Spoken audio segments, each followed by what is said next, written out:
আসসালামু আলাইকুম ওয়া রাহমাতুল্লাহি ওয়া বারাকাতুহু।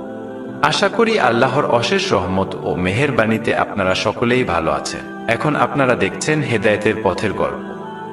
নূরাকে হসপিটালে নিয়ে আসা হয়েছে। তার অবস্থা শোচনীয়। জ্ঞান হারাচ্ছে বারবার। ডাক্তাররা অপারেশনের সমস্ত ব্যবস্থা করছেন। নূরাকে অপারেশন থিয়েটারে ঢুকানো হলে সে একবার সাদমানের সাথে কথা বলতে চেয়েছে। সাদমান নূরার মাথায় হাত রেখে ওর মুখের কাছে কান নিতেই নূরা বলল, আমি থাকি বা না থাকি আমাদের সন্তানকে আপনি দেখে রাখবেন। একজন যোগ্য মানুষ আল্লাহর ধার্মিক বান্দা হিসেবে গড়ে তুলবেন। নিজেকে পরিবর্তন করবেন। দুনিয়ার জীবন তো ক্ষুদ্র, আমি আখেরাতের অসমাপ্ত জীবন আপনার সাথে কাটাতে চাই। জান্নাতে থাকতে চাই আপনার সাথে। আল্লাহর একজন যোগ্য বান্দা হয়ে উঠবেন। নূরার চোখ বেয়ে দুফোঁটা জল গড়িয়ে পড়ল। সাদমানের হৃৎপিণ্ড থমকে গেছে। নূরার কথায় তার কলিজা ছিঁড়ে যাচ্ছে। নূরাকে সে হারাতে চায় না। সাদমানের মুখ থেকে একটি কথাও বের হলো না। নূরাকে অপারেশন থিয়েটারে নিয়ে যাওয়া হলো। সাদমান উন্মাদের মতো আচরণ শুরু করেছে। কেউ তাকে শান্ত করতে পারছে না। তাওসিফ সাদমানকে অনেকভাবে বোঝানোর চেষ্টা করছে, কিন্তু সে শান্ত হচ্ছে না। বারবার বলছে, আমার মনে হচ্ছে আমি আমার জীবনের সবচেয়ে মূল্যবান কিছু হারিয়ে ফেলতে যাচ্ছি। আমার বুকের ভিতরটা ফাঁকা হয়ে যাচ্ছে তাওসিফ। আমাকে একটু শান্তির ঠিকানা বলে দে ভাই। আমি নূরাকে হারাতে চাই না। আমার হৃৎপিণ্ড ছাড়া আমি বাঁচব কেমন করে? সাদমান এমন আচরণ করল কিছুক্ষণ, তারপর কিছুটা শান্ত হলো। চারিদিকে শুনশান নীরবতা। অপারেশন থিয়েটারের বাইরে দাঁড়িয়ে পায়চারি করতে লাগলো সে। তাওসিফও রয়েছে। পাশে রাখা পাশাপাশি চেয়ারে বসে আছেন হক সাহেব এবং মিসেস লিপি। হসপিটালের সংরক্ষিত নামাজের জায়গায় সেজদায় লুটিয়ে আছেন নূরার মা আলেয়া। পাশে কোরআন শরীফ নিয়ে বসেছে নোহা। মিহিন কণ্ঠে তেলাওয়াত করছে, কিন্তু আজ গলাটা কাঁপছে ভীষণ। অপারেশন থিয়েটার থেকে একজন নার্সকে বের হতে দেখে সাদমান দৌড়ে গেল। উৎসুক হয়ে জিজ্ঞেস করল, ভিতরে কি অবস্থা? আমার নূরার কি অবস্থা? নার্স গম্ভীরভাবে বললেন, অনেক রক্ত লাগবে। আপনার স্ত্রীর অবস্থা ভালো না। আপনারা রক্তের ব্যবস্থা করুন। সাদমানের যেন নিজেকে অনুভূতি শূন্য মনে হচ্ছে। অধিক শোকে পাথর প্রায় অবস্থা তার। তাওসিফ রক্তের ব্যবস্থা করতে ছুটে গেল। সাদমান দুহাতে মুখ ঢেকে মেঝেতেই বসে পড়ল। আরো কিছুক্ষণ অপারেশন চলল, তারপর একটা বাচ্চা কোলে একজন নার্স বের হলেন। হক সাহেব আর লিপি এগিয়ে গেলেন। ফুটফুটে একটি মেয়ে। লিপি যত্নের সহিতে বাচ্চাটাকে কোলে তুলে নিলেন। সাদমান এলোমেলো পা ফেলে এগিয়ে গেল। বাচ্চাটার দিকে এক পলক তাকিয়ে বলল, আমার স্ত্রী? নার্স মাথা নিচু করে বললেন, ম্যাডাম আসছেন, ওনার সাথে কথা বলুন। একজন মহিলা ডাক্তার তখনই বেরিয়ে এলেন। সাদমান ওনার দিকে দৃষ্টি নিক্ষেপ করতেই তিনি চিন্তিত ভঙ্গিতে বললেন, আপনাদের এই মুহূর্তে ধৈর্য ধারণ করা জরুরি। সাদমান চেঁচিয়ে উঠল, কেন ধৈর্য ধরব? আমার স্ত্রীর কি অবস্থা বলুন। ডাক্তার দীর্ঘশ্বাস ছেড়ে বললেন, আমরা তো ডাক্তার ইচ্ছে করে মানুষ খুন করতে পারি না। আমাদের চেষ্টা ছিল মা এবং সন্তান দুজনকেই সুস্থ রেখে অপারেশন শেষ করা। কিন্তু আপনার স্ত্রীর যে অবস্থা ছিল, আমরা তেমন কিছুই করতে পারিনি। ওনার অবস্থা খুবই খারাপ। ওনার ভেন্টিলেশন জরুরি। লাইফ সাপোর্টে নিয়ে আমরা একটা শেষ চেষ্টা করতে চাই। আপনারা অনুমতি দিলেই সেটা সম্ভব হবে। সাদমানের নিঃশ্বাস যেন আটকে আসছে। দম বন্ধ লাগছে তার। অপারেশন থিয়েটারে ঢুকার জন্য দৌড় দিল সে, কিন্তু দরজায় থাকা গার্ড তাকে আটকে দিল। পাগলামি শুরু করল সে। গার্ডকে আক্রমণ করে বসল। তাওসিফ আর হক সাহেব কোনো রকমে ছাড়িয়ে আনলেন তাকে। ডাক্তার বললেন, এখন থেকে প্রত্যেকটা মিনিট, প্রত্যেকটা সেকেন্ড আমাদের জন্য জরুরি। পাগলামি করার সময় এখন না মিস্টার সাদমান। আপনি তাড়াতাড়ি বন্ডে সিগনেচার করুন।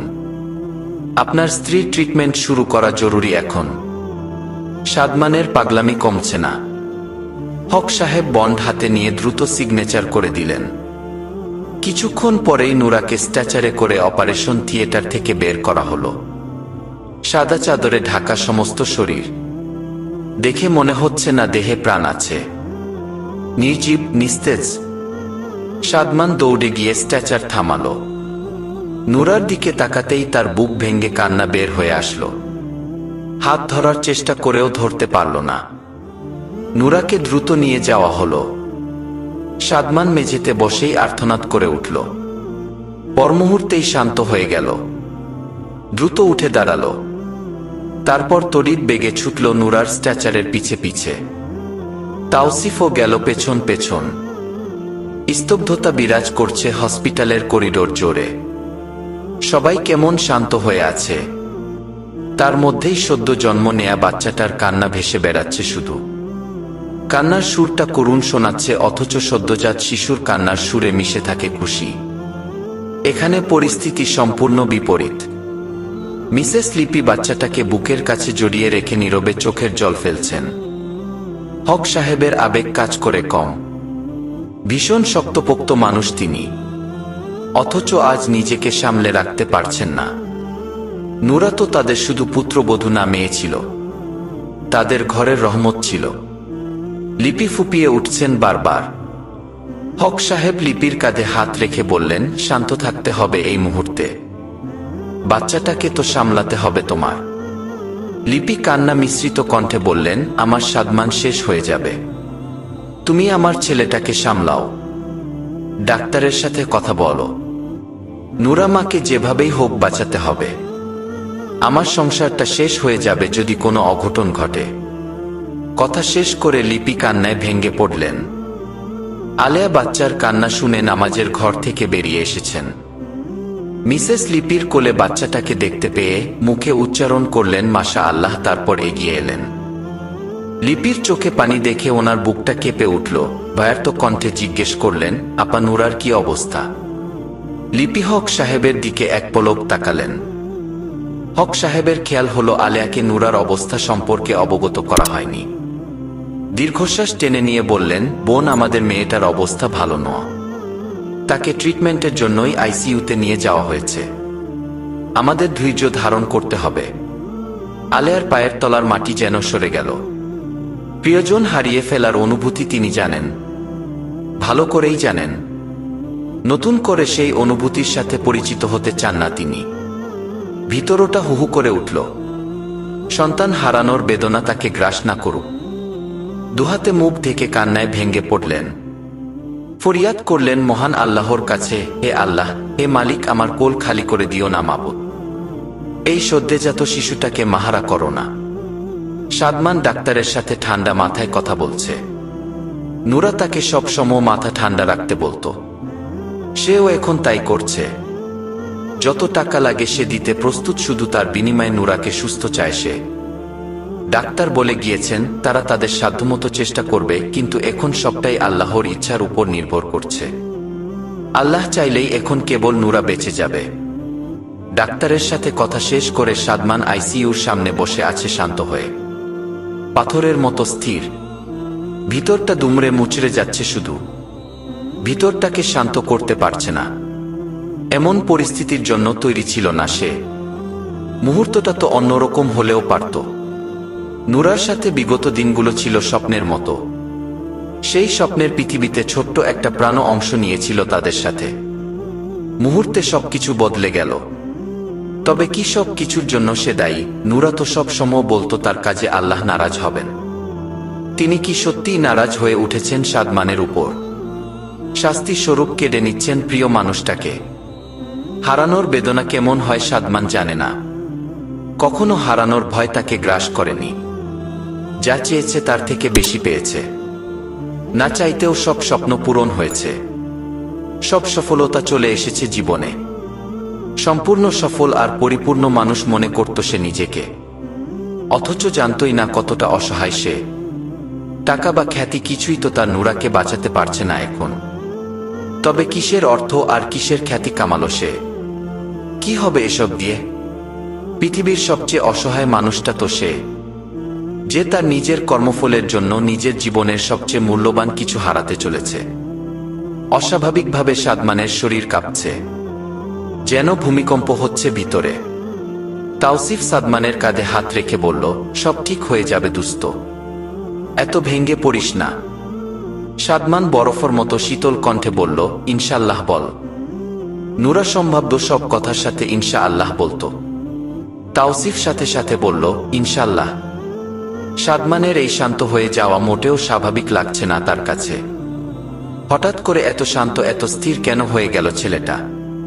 সেই সকালে হসপিটালে এসেছিল নূরাকে নিয়ে। এখন গভীর রাত, এক ফোঁটা পানিও স্পর্শ করেনি সাদমান। আলেয়াও কিছু মুখে তুলতে চাননি রাতে। লিপি জোর করে অল্প কিছু খাইয়েছেন নোহা আর আলেয়াকে। তারা না খেয়ে অসুস্থ হয়ে গেলে বাচ্চাটাকে কে দেখবে, এসব ভেবেই নামমাত্র দানাপানি মুখে তুলেছেন। কিন্তু সাদমানকে কেউ জোর করেও কিছু খাওয়াতে পারেনি। তখন থেকে আইসিইউর বাইরেই সিঁড়িতে বসে আছে। কেবিনে বাচ্চাটাকে অনেক কষ্টে সামলাচ্ছেন আলেয়া, নোহা আর লিপি মিলে। এভাবেই থমথমে রাতটা কেটে গেল। তাওসিফ বেশ রাত করে বাসায় চলে গিয়েছিল। ভোর হতেই আবার হসপিটালে ফিরে এসেছে। সাদমান সিঁড়িতেই ঘুমিয়ে আছে। সিঁড়িতে যাতায়াত করা কিছু মানুষ বিস্মিত হয়ে তাকাচ্ছে তার দিকে, হয়তো বুঝার চেষ্টা করছে এটা সাদমান হক কিনা। অথচ এই মুহূর্তে বুঝার কোনো উপায় নেই। তাওসিফ সাদমানের গায়ে হাত রাখতেই ধড়ফড়িয়ে উঠে বসল। ঘাড়ে মাথায় ব্যথা জমে গেছে। সারা রাত তো জেগেই ছিল, কখন চোখ লেগে গেল তার। সাদমান এদিক ওদিক তাকিয়ে বলল, কখন ঘুমিয়ে গেলাম আমি? নূরার কি জ্ঞান ফিরেছে? উডমুট করে উঠে দাঁড়ালো সে। ছুটল আইসিইউর সামনে। একজন নার্সকে বেরোতে দেখে বলল, নূরা রেসপন্স করেছে। মহিলা দীর্ঘশ্বাস ছেড়ে বললেন, উনি রেসপন্স করলে আমরাই আপনাদের জানাবো। সাদমানকে প্রচণ্ড ক্লান্ত দেখাচ্ছে। চোখ দুটো রক্তবর্ণ ধারণ করে আছে, যেন সব হারানো নিঃস্ব মানুষের মতো অনুভূতি হচ্ছে তার। এত অসহায় এর আগে লাগেনি। নূরার সাথে কথা বলতে ইচ্ছে করছে খুব। নূরাই তো একমাত্র মানুষ যে তার মনের সমস্ত অশান্তি দূর করে দিত।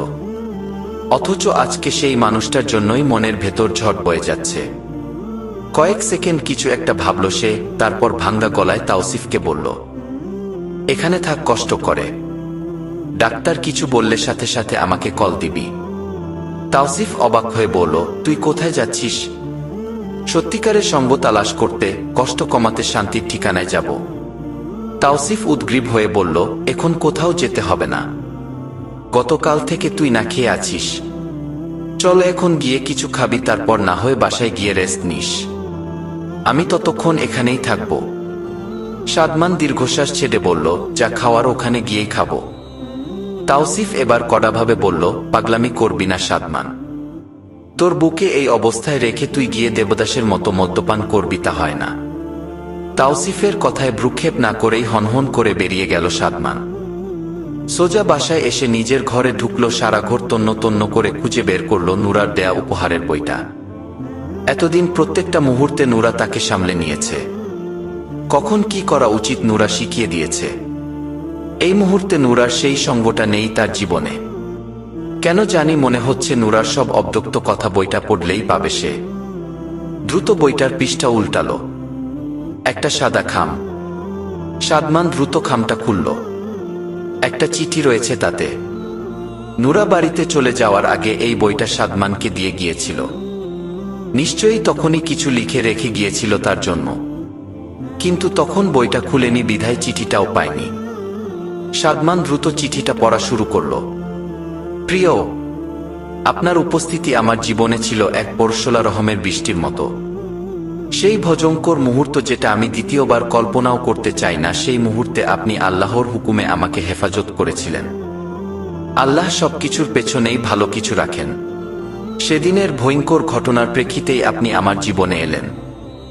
আর অপ্রকাশিতভাবে দুই মেরুর দুজন মানুষের জীবন আল্লাহ তাআলা জোরে দিলেন। আমার বিশ্বাস এর পেছনেও ভালো কিছু রয়েছে ইনশাআল্লাহ। আপনার সাথে বিবাহ বন্ধনে আবদ্ধ হওয়ার আগ মুহূর্ত পর্যন্ত ভেবেছি আপনাকে কখনই আমার জীবনসঙ্গী হিসেবে মেনে নিতে পারবো কিনা। কিন্তু যখনই এই পবিত্র বন্ধনে আবদ্ধ হলাম, তখন থেকে ভাবনাটা পুরোপুরি বদলে গেল। মনে হলো আপনিই তো সেই মানুষ যাকে আমার আল্লাহ আমার জন্য নির্ধারণ করে রেখেছিলেন। তাকে আমি অস্বীকার করি কিভাবে? এত বড় স্পর্ধা আমার হয়নি। স্বামীরূপেই গ্রহণ করলাম আপনাকে, ভালোবাসতে শুরু করলাম। কিন্তু আপনি তো ভালোবাসেন অন্য কাউকে। তাছাড়া আমি এমন একটা মানুষের সাথে জীবন কাটাতে চাই না যে তার নিজ ধর্মকেই ভালোবাসে না। আপনার জীবনবিধান আমাকে বড়ই ব্যথিত করে। আপনার হারামে ডুবে থাকা, ফরজ বিধান পালন না করা, এগুলো আমাকে কতটা যন্ত্রণা দেয় আমি আপনাকে বলে বোঝাতে পারবো না। মাঝে মাঝে আফসোস করি আমি এমন একটা মানুষকে ভালোবাসি যে আমার আল্লাহর ভালোবাসা পাওয়ার যোগ্য না। তাহলে কেন আমি সেই মানুষটাকে ভালোবাসলাম? আপনার সাথে অনন্তকাল কাটানোর স্বপ্নই থেকে যাবে আমার জানি। এটাও জানি আমি আপনার পছন্দের পাত্রী না, আপনার মনের মতোও না। হয়তো আপনি কখনই আমাকে ভালোবাসবেন না আর ইসলামিক জীবনবিধানকেও আপন করবেন না। তাই চলে গেলাম আপনার জীবন থেকে। এতটুকু পরে থামল সাদমান। ছ্যাদ করে উঠল বুকের ভিতরটা। চিঠিটা হাতে রেখেই হন্তদন্ত হয়ে একটা কলম খুঁজে বের করল। তাই চলে গেলাম আপনার জীবন থেকে, এই লাইনটার উপর কলম দিয়ে অজস্র দাগ টেনে মুছে দিল লেখাটা। কালিতে লেখাটা ঢেকে গেলেও থামল না সে। একের পর এক দাগ টেনেই যাচ্ছে। বেশ কিছুক্ষণ পর যখন তার মনে হলো চিঠিটা ছিঁড়ে যাচ্ছে তখন থামল। কলমটা ছুঁড়ে ফেলে দিয়ে চিঠি পড়ায় মনোযোগ দিল আবার। একটা অনুরোধ করি আপনাকে, এই বইটা পড়বেন। এখানে অনেক মূল্যবান কোরআনের আয়াত রয়েছে অর্থ সহকারে, এবং সহি হাদিস রয়েছে, যেগুলো আপনার জীবন বিধান বদলে দিতে হয়তো সাহায্য করতে পারে। ইসলাম নিয়ে অনেক কিছু জানতে পারবেন বইটা পড়লে। জানি পড়বেন না, তবুও দিয়ে গেলাম, যদি আল্লাহর ইচ্ছা হয় হয়তো কোনো একদিন বইটা হাতে নিবেন। সেদিন আমার চিঠিটাও পেয়ে যাবেন। এই বইটা আপনি এমন কোনো দিনেই হয়তো হাতে নিবেন যেদিন আপনি আমার শূন্যতা অনুভব করবেন। হয়তো এমন দিন আসবে না, আর যদি আসে তবে একটা কথা মনে রাখবেন, আপনি কখনই একা নন। মহান আল্লাহ সব সময় ওনার বান্দার পাশে আছেন। নামাজের মাধ্যমে আল্লাহর সান্নিধ্য তালাশ করবেন, ক্ষমা চাইবেন আল্লাহর কাছে। নিজের উপর জুলুম করবেন না দয়া করে। মহান আল্লাহ তাআলা কোরআনে বলেন, হে আমার বান্দাগণ, যারা নিজেদের ওপর জুলুম করেছ, তোমরা আল্লাহর রহমত থেকে নিরাশ হয় না। নিশ্চয় আল্লাহ সব গুনাহ মাফ করেন, তিনি ক্ষমাশীল, পরম দয়ালু। সূরা জুমার 53 নং আয়াত। তিনি আরো বলেছেন, নিশ্চয়ই আল্লাহ তওবাকারীদের ভালোবাসেন এবং যারা পবিত্র থাকে তাদেরও ভালোবাসেন। সূরা বাকারা। আরেকটা কথা, নেশাদ্রব্য পান করবেন না, নিজেকে কষ্ট দিয়ে কোনো কাজ করবেন না। আল্লাহ এটা খুবই অপছন্দ করেন। আল্লাহ আপনাকে হেদায়েত নসিব করুন, এই দোয়াই করব সারা জীবন। আল্লাহ হাফেজ। পড়া শেষ করে চিঠিটা বুকের কাছে নিয়ে রাখল সাদমান। চোখ বন্ধ করে ভাবছে, গতকাল থেকেই সে ভেবেছে আল্লাহর কাছে সাহায্য চাইবে, কিন্তু কোথাও একটা সংকোচ, ভয় ছিল। মনে হচ্ছিল আল্লাহ তার ডাকে আর সাড়া দিবেন না। কিন্তু চিঠিতে এই আয়াতগুলো পড়ে যেন সে তার সংশয়ের উত্তর পেয়ে গেল। আল্লাহ ক্ষমাশীল, পরম দয়ালু, তিনি তাকে দয়া করবেন ইনশাআল্লাহ। সাদমান চোখ মুছে উঠে দাঁড়াল। চিঠিটা যত্ন করে রেখে ওয়াশরুমে গেল। ফ্রেশ হয়ে এসে ফ্রিজ খুলল। নুরার রান্না করা খাবার আছে ফ্রিজে। সেগুলো বের করল। গলা দিয়ে খাবার নামতে চাইছে না। জোর করে অল্প একটু খেল। নুরা তো বলেছে নিজেকে কষ্ট দিয়ে কোনো কাজ না করতে, আল্লাহ পছন্দ করেন না। খাবার শেষ করে নুরার দেয়া বইটা হাতে নিয়ে বসল। বইটাতে নামাজ পড়ার নিয়ম থেকে শুরু করে মোটামুটি ইসলামিক জীবন বিধান সম্পর্কে সবটাই লেখা আছে। একটা পাতায় গিয়ে সাদমানের চোখ আটকে গেল। হযরত আবু রাফে রাদিয়াল্লাহু আনহু বর্ণনা করেন, ফাতেমার ঘরে হাসান ইবনে আলী ভূমিষ্ঠ হলে আমি রাসূলুল্লাহ সাল্লাল্লাহু আলাইহি ওয়াসাল্লামকে তার কানে আজান দিতে দেখেছি। আবু দাউদ, তিরমিজি। মনে পড়ে গেল আল্লাহর তরফ থেকে প্রাপ্ত মূল্যবান উপহারটার কথা। নুরা অপারেশন থিয়েটারে যাওয়ার আগে তো তার দায়িত্ব তাকেই দিয়ে গিয়েছে। সাদমান কি করে নুরার কথাগুলো ভুলে গেল?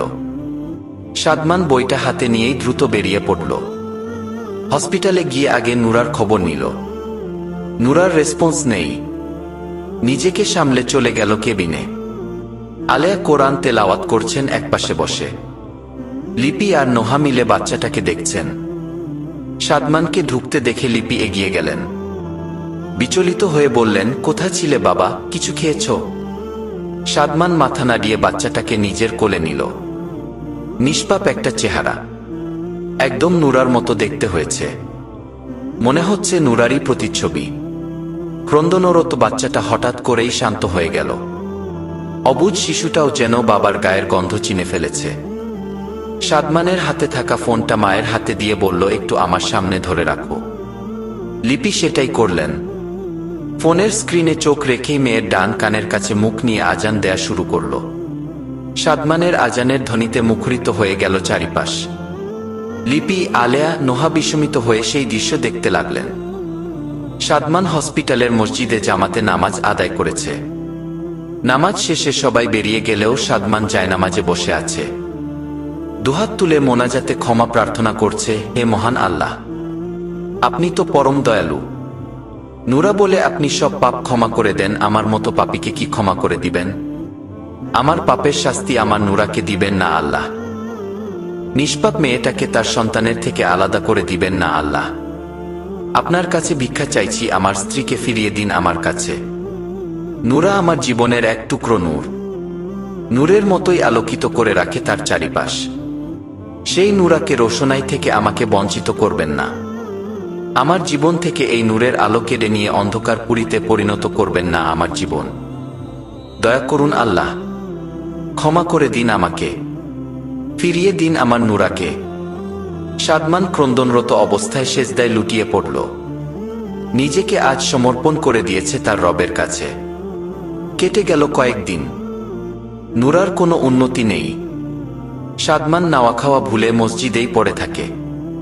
আবার কখনো উন্মাদের মতো দৌড়ে গিয়ে বসে থাকে আইসিইউর সামনে, আবার কখনো পরিপক্ক বাবার মতো কেবিনে গিয়ে বাচ্চার দেখভাল করে। সেরকমই একদিন হসপিটাল থেকে বের হচ্ছিল সে, তখন মিহি সামনে এসে দাঁড়ায়। সাদমানের বাহু ধরে বিচলিত হয়ে বলে, কি হাল করেছ নিজের? সাদমান, তোমাকে চেনা যাচ্ছে না একদম। তুমি কি নিজেকে শেষ করে দিতে চাও? এরকম পাগলের মতো দিন কাটাচ্ছ কেন? আমি বলেছিলাম না মেয়েটা তোমাকে নিঃশেষ করে দিবে?